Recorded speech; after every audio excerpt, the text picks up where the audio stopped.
Morada yagalı brother sister brogagi romero ni jarong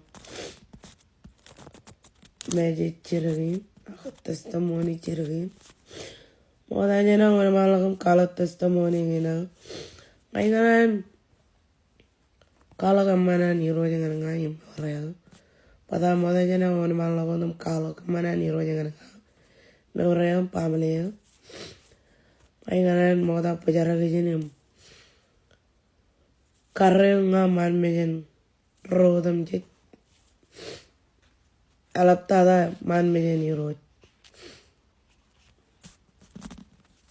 bai jalage eleng melang yero ko ma ngayara jab kabam boruan aga yar pogo dangan nga pain marong o kotak im ngai marong pai machon rajara man rainin im ngai chon remor rainin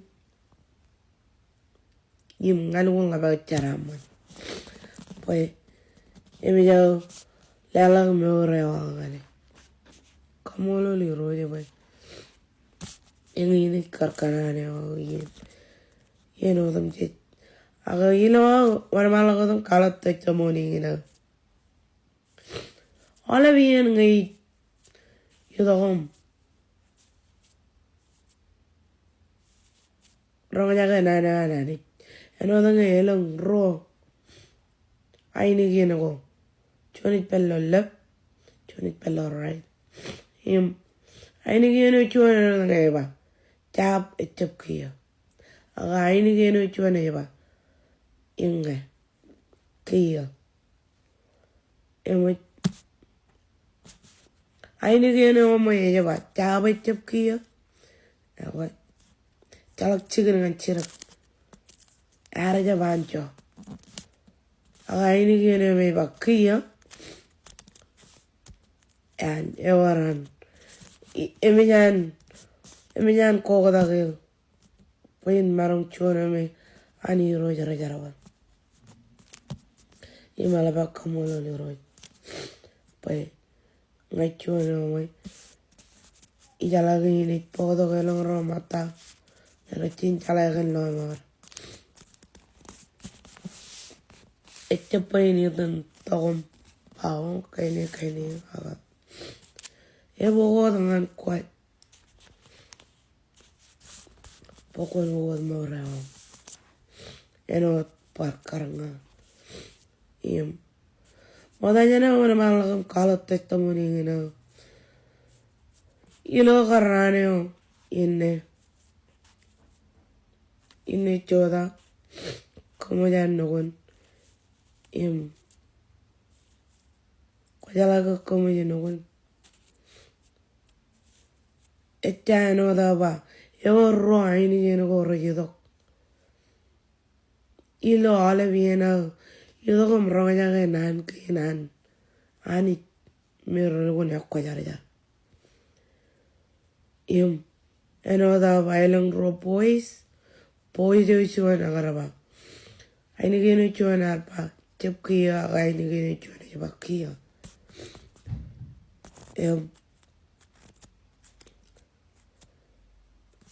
Aini ge kai choda ngaya luk roja ge nane o me arpok chigin choda.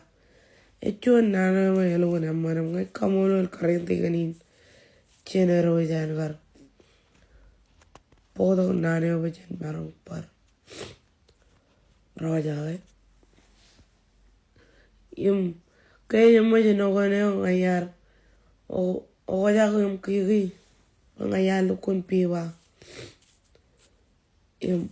ila chi dalo ije awar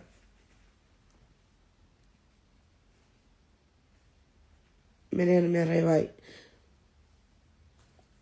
adan Ken kamenen me kwet polage como yo lo de evaron boy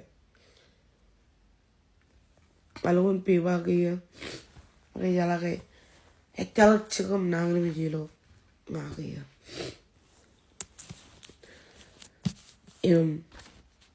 وننا كجرب المنين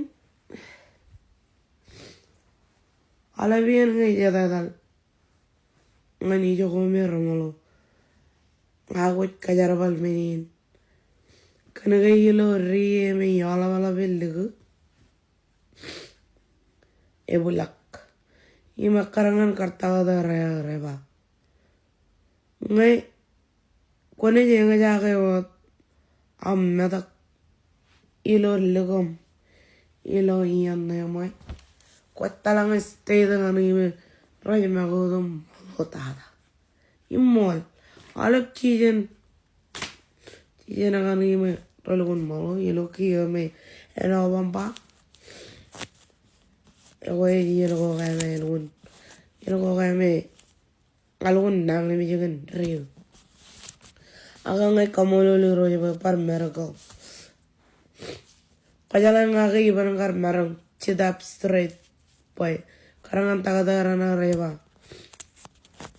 ri yol blop spine ko de aga ebulak alukun kabalana boy imarong chijadam lokun chijat Imay achi.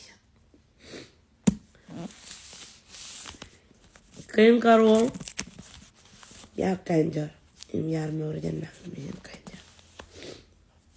Kain kajelo yar welo paluno rokatana yone an urur pain palu play the game roll.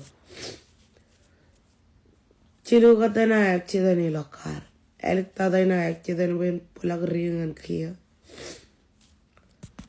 And other wa re yola bala bulu ebulak. Elagun kabalang lang bay. Imarong chijat chimay. Lukun mola ko ibaraka. Inagar lukun paralyzed. Ako yung ini jamban ka ni Roja nga nga yung L'Oreal.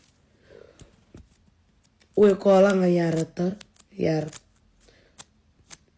Inara bara accident. Kanana bara mana ni Roja nga nga L'Oreal. Araba ledok chirugiyan. Inumi ila anagar ledok par chirugiyan. Alukun kalgotok melichong kayin alukun. Karre lagayo ilo menagayin mga jiyoni.